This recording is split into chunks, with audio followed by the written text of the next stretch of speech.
Tyler, thank you for coming to Paris. We are very proud to have you today. Bonjour à tous. Don't forget you are part of the conversation, so you can ask questions to Tyler whenever you want, using your Twitter account with the hashtag Médias. So as David said, Tyler, you are kind of a legend in the media business. You have launched Wallpaper 20 years ago and Monocle 10 years ago, and they have been huge success.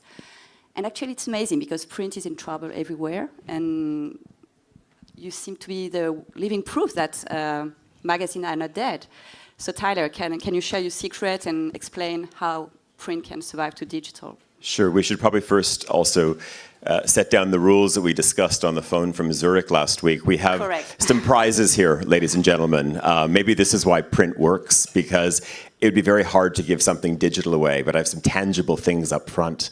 So the three best questions, get a copy of The Entrepreneurs, a new magazine that we launched last week. I guess it's...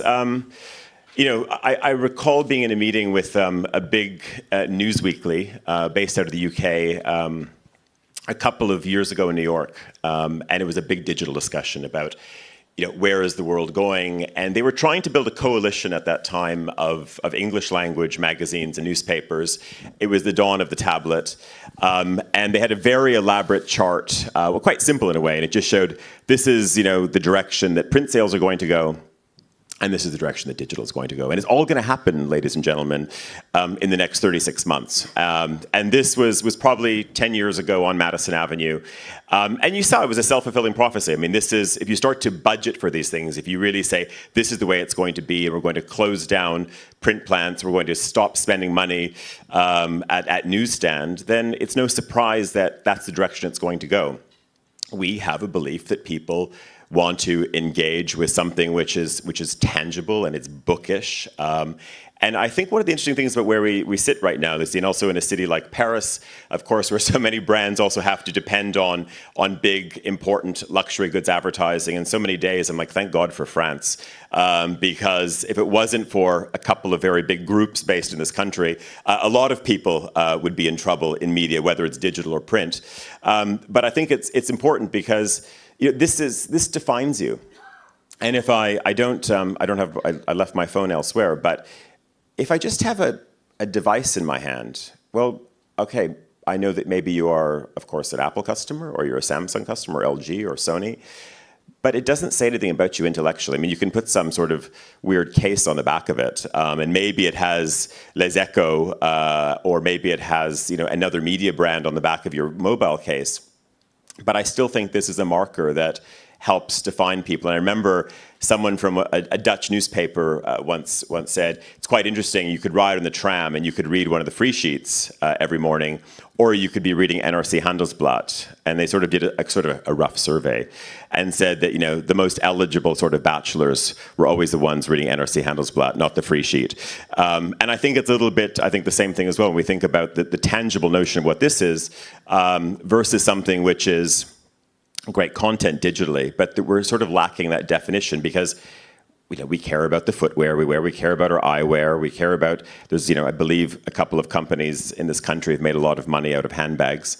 And so people are concerned about how they define themselves, but yet there is still something about print which is also about intellectual definition. Now, I'm not saying that's why we're sort of riding the wave in a good way, but I think there's a belief, and maybe the other thing is that we're also a family company. So we're still private. We don't have to report to a big board. We're not watching the CAC 40 or what's happening on Wall Street either. So this print-heavy strategy seems to be working for you. Is the magazine profitable by itself, or do you need side activities to make it profitable?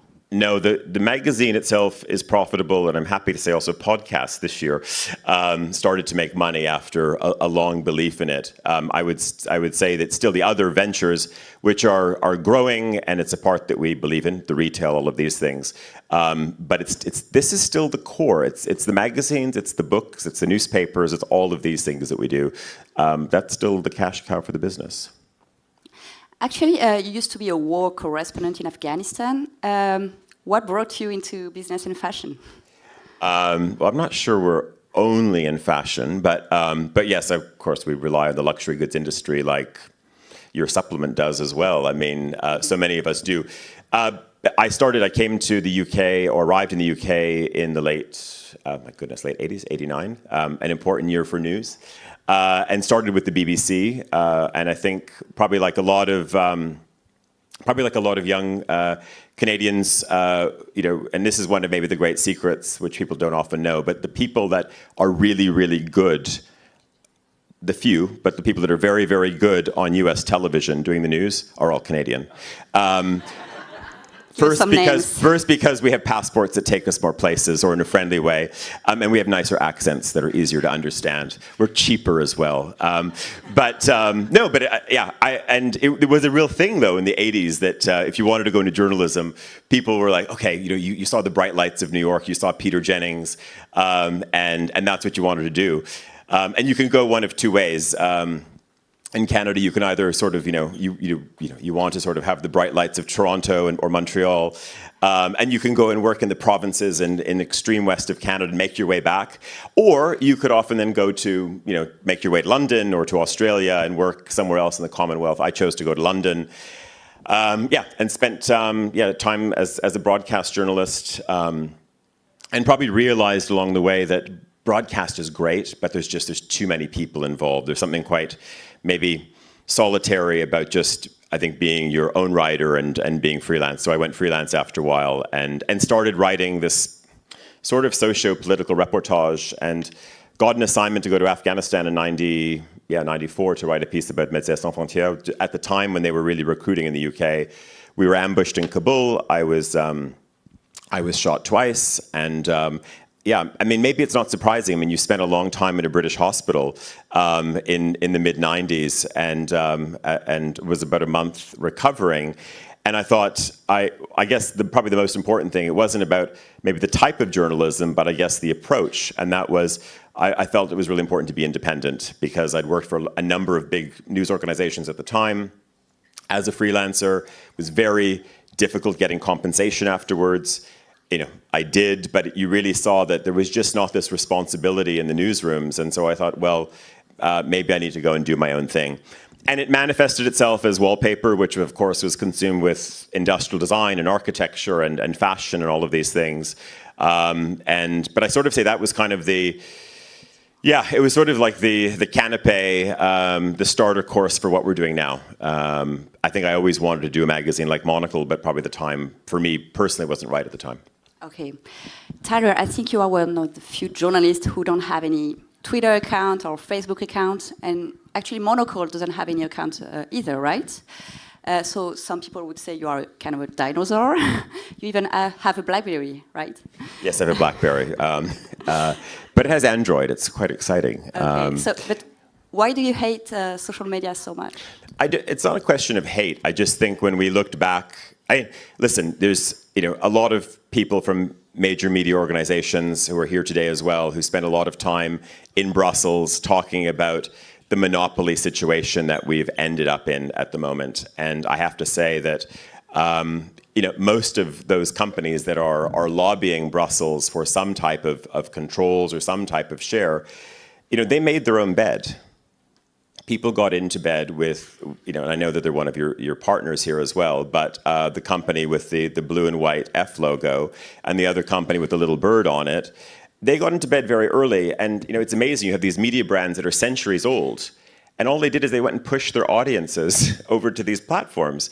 And now they're sort of scratching their heads going, well, why haven't they come back? And why is so much of our advertising share gone? And there's a real crisis, but they created the crisis.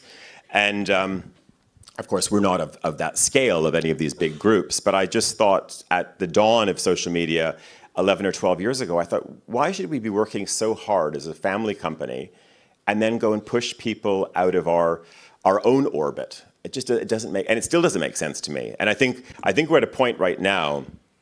I was in Germany a couple of weeks ago visiting one of the big automotive companies, and they said, they said, we've spent too much time as an automotive company pushing people onto Instagram and everything else to sort of follow our vehicles. They said, people are spending 200,000 euros on a car.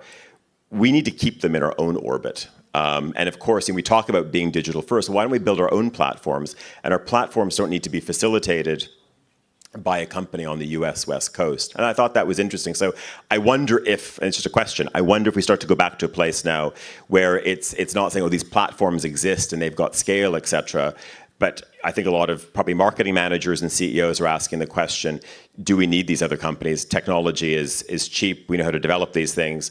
So maybe we need to keep our audience to ourselves. And or if we're going to have partners, we maybe are choosing partners in a more careful way. So what will be the next big thing? You're a big fan of podcasts, right? Mm-hmm. We do a lot of audio. And we took a bet about, probably a decade ago when the tablet came out, and it was a question of, okay, do you take this and do you put it onto a tablet? Maybe it makes sense for a newspaper. We thought no. We went and spent money developing and we built some radio studios in London. And that has really developed into us having a round-the-clock radio service, so Monocle 24, broadcast 24 hours a day. We're expanding London. We've just opened Los Angeles. And so we want to divide the world into sort of 8-hour blocks. So we'll look at, of course, and we're looking at an Asia hub right now. We already have Tokyo and Hong Kong offices. Question mark, of course, just journalistically, do we want to stay in Hong Kong? Yes, do we need to be there for the story? Will we have a bigger bureau there? Do we look maybe elsewhere in Asia for a base? Obviously, we have London and Zurich at the moment. And then we sort of bypass New York and Washington, and we go straight to the West Coast to get the advantage of 8 hours. So there's that. And then we've been working on, I guess, going back to bricks and mortar. We've been going back to retail as well. So we have 12 stores around the world where you can buy our books and our product, all of the products we develop, et cetera. But we've just partnered with a French retail company, and we've opened our first shop at Hong Kong Airport. Because I think the challenge for us, it's not easy doing print for sure. It's not a question that people don't want to buy books and magazines and that they want to read everything off a backlit screen. I think the environments, especially if we're going to a train station or going to an airport, it's not very nice. Sometimes I go into a shop and I'm thinking, am I there to, I don't want to buy a neck pillow, and I don't want to have a Big Ben mug, and I don't want to have, the special action of, 36 Kit Kats for the price of 30. I want to buy a newspaper. I want to buy some interesting print.